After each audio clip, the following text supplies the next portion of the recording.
এক দরবেশ তিনি স্বপ্নে দেখেছিলেন যে তিনি তাকে বাঘে তাড়াচ্ছে। বাঘের তাড়া খাইয়া তিনি গিয়ে উঠলেন এক গাছে।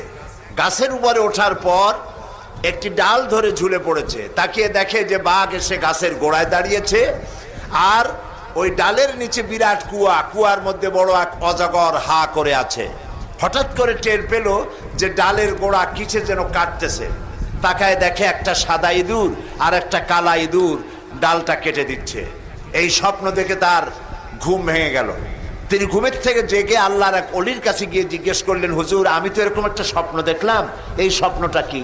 অলিউল্লাহ বললেন, দেখো এই স্বপ্নটা আসলে স্বপ্ন না, এটা বাস্তব। আর এটা তোমার একার না, এটা সারা দুনিয়ার মানুষের। বলে কি রকম? কয় তোমার পিছনে যে বাঘে তাড়াচ্ছিল ওই বাঘটা বাঘ নাও, বাঘ হলো হজরতে মালাকুল মউত আজরাইল। তুমি যে গাছে উঠে ঝুলে